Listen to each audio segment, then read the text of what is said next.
भारत और पाकिस्तान के बीच के जो संबंध हैं, इन संबंधों को समझने के लिए आपको दो चीज़ें जाननी बड़ी आवश्यक है। सबसे पहली चीज़ जानने की आवश्यकता ये है कि पाकिस्तान का भारत को लेके माइंडसेट यानी कि रवैया क्या है।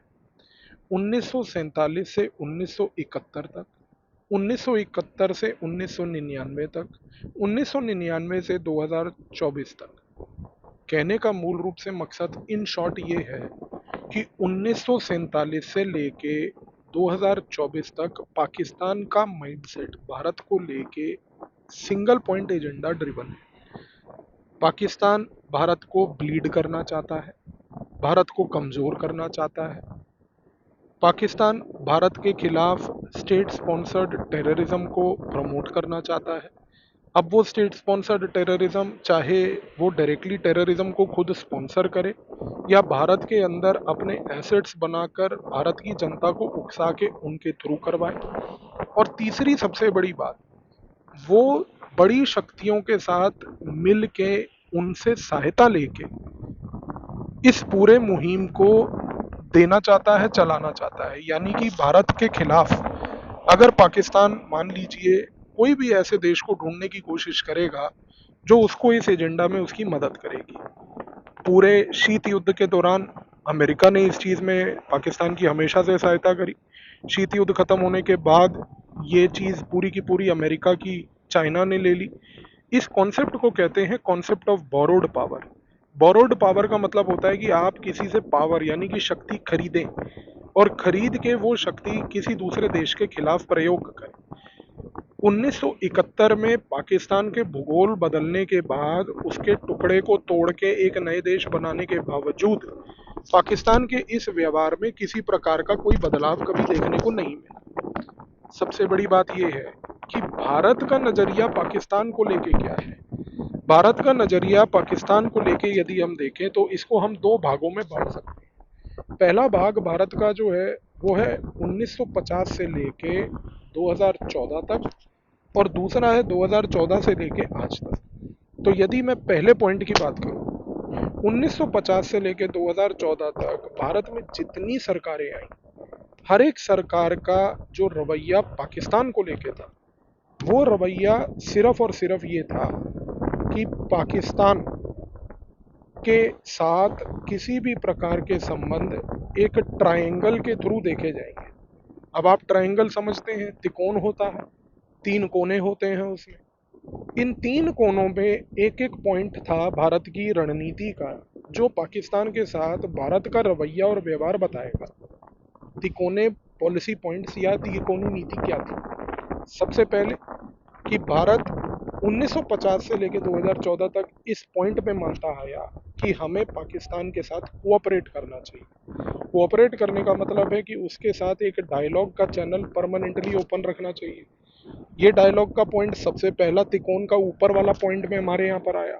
दूसरा, भारत की रणनीति में जो सबसे महत्वपूर्ण पॉइंट था दूसरा, वो ये था 1950 से लेकर 2014 तक कि कभी भी पाकिस्तान ने किसी भी प्रकार का एडवेंचरिज्म यदि किया, यानी कि जिहाद की फैक्ट्री से कोई प्रोडक्ट बनाकर भारत भेजे, तो भारत कोवर्ट ऑपरेशन का सहारा लेते हुए पाकिस्तान को इंटरनली कमजोर करेगा। और तीसरा सबसे महत्वपूर्ण जो पॉइंट है तिकोन का, वो ये था कि चाहे कुछ भी हो, भारत अपने संबंध पाकिस्तान के बगल में उसी का नेबर अफगानिस्तान के साथ बहुत अच्छे बनाएगा। ये संबंध बनाने इस कारण से आवश्यक है क्योंकि अफगानिस्तान हमारा एक ऐसा मित्र है जिसके साथ एंगेजमेंट करने से हम अपने वैरी पाकिस्तान के ऊपर एक नज़र रख पाए। क्योंकि ये चीज़ का जो रवैया था, इस रवैये से भारत ने 1950 से लेके आज तक अपनी अफगानिस्तान की रणनीति बनाई। और ये रणनीति इस प्रकार की बनी कि इसके तहत इन तीन पॉइंट्स के बेसिस पे, इस थ्री पॉइंट फ्रेमवर्क पे भारत ने हमेशा पाकिस्तान के साथ एंगेज किया। 2014 के बाद ये रणनीति में बदलाव आया। बदलाव आने के कारण क्या थे?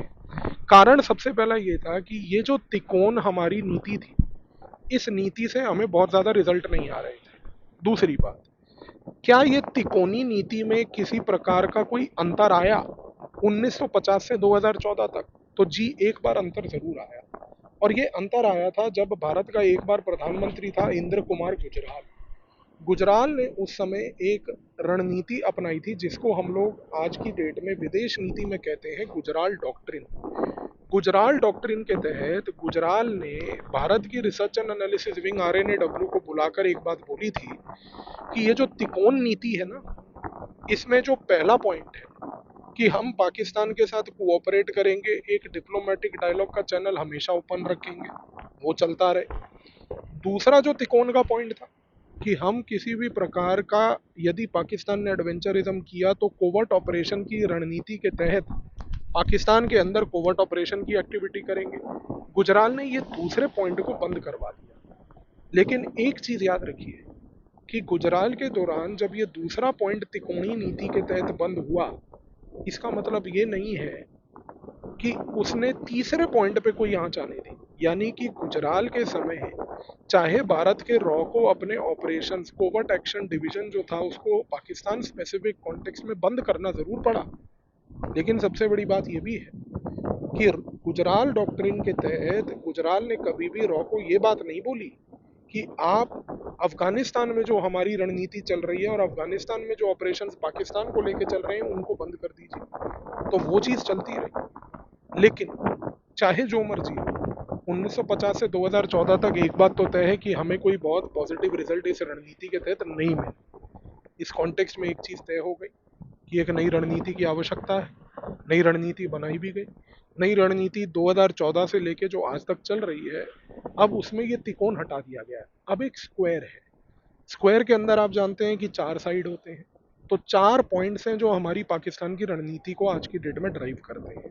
पहला पॉइंट सबसे महत्वपूर्ण ये है कि पाकिस्तान के खिलाफ कोवर्ट ऑपरेशन जारी रहेंगे। पाकिस्तान के खिलाफ कोवर्ट ऑपरेशन की पॉलिसी अग्रेसिव लेवल पर चलती रहेगी, क्योंकि पाकिस्तान का रवैया जिहादी फैक्ट्री को बंद करने का और कोई तरीका नहीं है जब तक उसकी जिहादी फैक्ट्री को अंदर से ना तोड़ा जाए। दूसरी सबसे बड़ी बात, इस रणनीति के तहत जो स्क्वायर पॉलिसी है उसका जो दूसरा स्क्वायर का पॉइंट है, उस पॉइंट के तहत ये बात और ये चीज़ पर निर्णय लिया गया कि भारत सबसे महत्वपूर्ण तरीके से यदि कोई काम करेगा तो वो ये है कि वो इंश्योर करेगा अफगानिस्तान के साथ अपने नाते और गहरे करने के। अफगानिस्तान में कोई सरकार आए, चाहे तालिबान की सरकार हो या किसी भी दूसरे की सरकार हो, हमें अपने संबंध अफगानिस्तान के साथ बहुत अग्रेसिव लेवल पर डिटेल्ड तरीके से बनाने ही बनाने हैं। तीसरी रणनीति भारत ने जो अपनाई वो ये थी कि पाकिस्तान को इंटरनेशनली अब आइसोलेट करो, क्योंकि हमें ये समझ आ गया कि ये एक निकम्मा, नालायक, नापाक देश है। इसने अपने व्यवहार को कभी नहीं बदला। ये जिहादी फैक्ट्री को कभी बंद नहीं करेगा।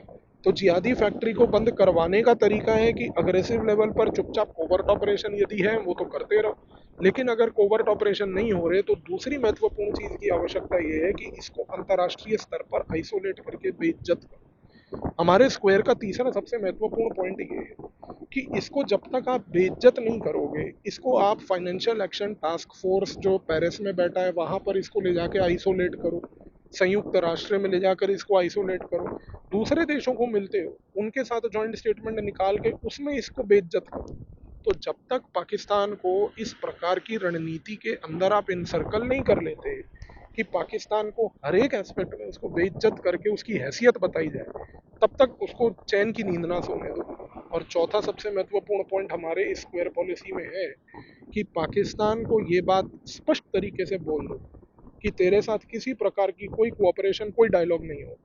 कोऑपरेशन और डायलॉग इस रीजन से नहीं होगा क्योंकि जब तक तू अपनी इस रणनीति को जिसके तहत तू आतंकवाद को स्पॉन्सर करता है, जब तक ये बंद नहीं करेगा तब तक तेरे साथ किसी प्रकार का कोई एंगेजमेंट नहीं होगा। यानी कि talks and terrorism will not go together.